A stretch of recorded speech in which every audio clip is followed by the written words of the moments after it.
Well, hello and welcome back. My name is MaryAnn Walker. I'm the life coach for the helpers, the healers, the recovering people pleasers. And this is a very spontaneous episode because I really was learning a lesson today on life. Okay. So today we're going to be talking about self-sabotage, what little things might be getting in your way, but this is how it was showing up for me. Okay. So at the time of this recording, we're having house guests arrive this weekend. We're going to have a new friend come over, an old friend come over. And so I'm working really hard to get the house looking good. So as part of getting the house to look really good, I pulled out our old shampooer, our carpet shampooer. I was like, okay, this is looking awful. The house that we live in, we haven't remodeled the kitchen yet. There is carpet in the dining room. I know. Why did anyone ever think that was a good idea? But the carpet was looking awful. So I was going to shampoo the carpet before all the guests arrived, right? So I start shampooing. And it was so frustrating because as I was pushing it forward and pulling it back, like usually you can see exactly where the machine cleaned. But for some reason, it was only cleaning about a 3/4 inch stripe, 1/2 inch to 3/4 inch stripe down the center. That was the only part that was getting cleaned. I thought, well, this is strange. So I shampooed the carpet in this direction, in that direction. I shampooed it diagonal. I shampooed it in all of the directions. And so basically it just went from being striped to plaid to a diagonal plaid. It still had all these spots of dirt all over it. It just wasn't looking good. And I thought, okay, well, maybe it's a problem with the machine. We probably need a whole new machine. We've had this one for years. And then I looked up how much would be for a new machine, and it was about $550. And I thought, no, we don't need a new machine that bad. I need to figure this out. So maybe it's the part that's sucking. It's the sucking. So it's doing a good job scrubbing, but we just need it to suck better. So I laid it down and I got a little scrubby straw thingy, those little scrub brushes that you clean straws with. And I was cleaning it out in there and I got a bunch of gunk out. And I thought, okay, now it's going to work. And I start cleaning it again and same thing. It just was not working. I was still just making stripes in the carpet. And I was just really feeling frustrated and thinking, okay, well, something's wrong with this machine. This is just getting ridiculous. And then I thought, okay, well, maybe it's the sprayer. Maybe it's not the sucking that's wrong. It's the sprayer. So laid it down, helped to find the teeny tiny sprayer. You guys, it was the smallest sprayer in the world, but I think it was the teeny tiny little fan sprayer that was only spraying in the center. The rest of it was blocked. So I took a little toothbrush and scrubbed it for about 5 seconds. And then I turned the machine on and you guys, it was amazing. It was like a brand new machine. My carpet looks amazing. It's all the same color. It doesn't have stripes. It doesn't have plaid. It looks amazing. But as the carpet was getting cleaned, I couldn't help but think, oh my goodness, how many times do we blame other things when something's getting in our way when really there's not anything wrong with the machine? It's just you're going to require like a tiny little tweak, like brushing the sprayer for 5 seconds with a toothbrush. So I want you to think today about what ways you might be getting in your own way. And I have a few examples here for you. I will start with a personal example. I am currently wanting to lose weight, get super fit. I want to be super strong. And as part of that, I'm tracking my weight. And admittedly, when I got on the scale last time and saw that I was down 2 pounds, do you want to know what my first thought was? Hooray, I can go and get those cookies. That was me getting in my own way. That was me self-sabotaging. And so I want you to think about, okay, where am I expecting a result, but I'm the one getting in my own way. I also remember growing up, and I love my mom for this, but this was very entertaining in hindsight, thinking on this very subject. So in the early morning hours, she really wanted us to all be fit when we were kids. And so she'd say, hey, if you wake up early and go with me to the rec center, after we go to the rec center, I'll take you out to breakfast at McDonald's. And it was the best thing. But that was also probably sabotaging a bit of health, right? That yes, we were developing the habit of waking up and going to work out. But anyway, it was just really interesting to think about the ways that we sabotage ourselves. So I wanted to throw out a few ideas for you since I know you, I know what your struggles are, and just kind of point out a few of the ways that you might in fact be getting in your own way when it comes to creating the result that you want. So for example, maybe you don't want conflict in your relationship.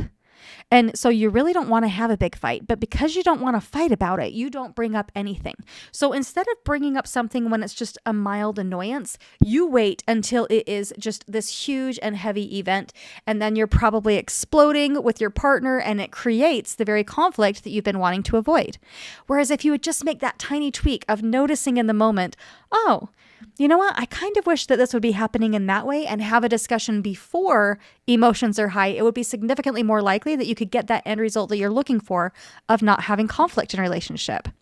Or maybe you really want to have your own efforts acknowledged by other people. You do a lot. You do a lot for other people. You do a lot for the community. You work really hard at life and you want your hard work to be acknowledged. Everybody wants that, right?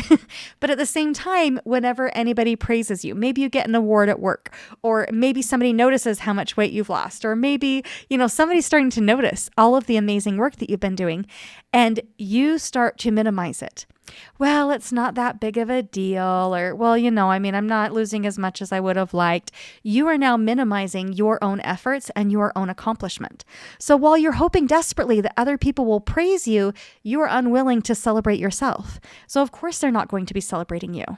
So how might that shift if you would just allow yourself to be celebrated and if you looked for ways to celebrate yourself? Maybe you really do want your needs to be met in a relationship. You, in a friendship, in a romantic relationship, wherever it is, you're looking to have your needs met, but at the same time, you're unwilling to make requests. You want everybody around you to be a mind reader, so you aren't actually initiating making that request. You're not actually saying, well, hey, actually, I was wondering if you could help me with this, please. You're not making any requests, so of course your needs aren't going to be met because you're not willing to acknowledge that you even have needs. And how might things really open up for you if you practice not only expressing a need, but if you practiced allowing other people to help you out? Because maybe you're not even just not making a request, but when somebody offers to help you, you don't want to be in their debt. So you're saying, oh no, it's okay. I can do it myself. You're minimizing your own needs, but you're also making it significantly less likely that you can have that balanced reciprocation that you're looking for, that you can also get your needs in a relationship. Maybe you're even also like quitting before you even see the result. You just haven't stuck with it for long enough. That's kind of like me when I want to eat a cookie after I see I'm 2 pounds down. And I will admit, it's not just one cookie. I want to eat the whole package of cookies.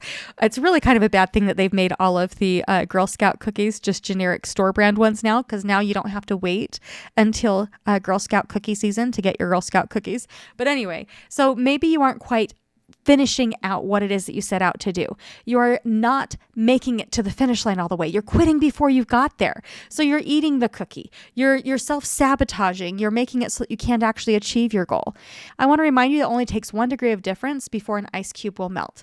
So you might see an ice cube in a freezer and it's so cold, right? It's cold. It's going to stay frozen. Nothing is going to change. But once it is just 1 degree above freezing, that ice cube is going to melt. And so sometimes we quit before we see that. We think, well, I should have had this experience by now. The carpet should be clean by now. You guys, I cannot tell you how many passes I went over that carpet trying to get it in every direction. I was hitting it from every single direction. And it was so annoying, so aggravating to see how many things I needed to tweak a little bit before I got that machine to work. But once I powered through and found out that one thing that only honestly required 5 seconds, it took me several times of going over the carpet before I figured out the problem. But now I can use that machine through the rest of the house and it's going to work beautifully. I have now solved the problem. And it wasn't a problem with the machine. It wasn't a problem with the carpet. It wasn't that the carpet was too old and that the stains weren't going to come out. It wasn't that the machine was too old and not going to work. It wasn't that the machine wasn't sucking. It wasn't that the machine wasn't spraying. It wasn't that it wasn't scrubbing. It's just that it was a little bit covered up on that spray nozzle. And that is so often the case with our own personal development as well. We think I need to make these huge, grand changes, but really it's just one small tweak. And working on that one small tweak consistently is going to give you that huge payout.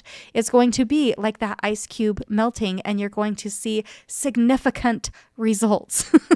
So I'm going to jump off now so I can go and continue to get ready for tomorrow's house guests. But I want you to really think about what is one small thing that I could do that would have the biggest impact right now. And if you're not quite sure, if you need somebody to come and look at your carpet shampooer, right? Or look at your life and say, you know what, have you tried this tiny little tweak? Come and work with me because more than likely change is easier than you think. And once you figure out what tiny little change is going to create the most significant impact for you, then you're going to be amazed at the results that you can get. All right. Well, if you're having fun here, would you please leave me a review? It really does help other people to find me. It helps me to grow the podcast. And I would really like to have more people on here that I could help. So leave me a review. Make sure that you're subscribed. It will not only help you out because then you'll know when the next episode drops, but it will also help the algorithms to know that, hey, this is something that people want to listen to. So make sure that you're subscribed and please leave me a review. I would really appreciate it. All right. Well, I hope you have a great one and I'll talk to you soon. Bye now.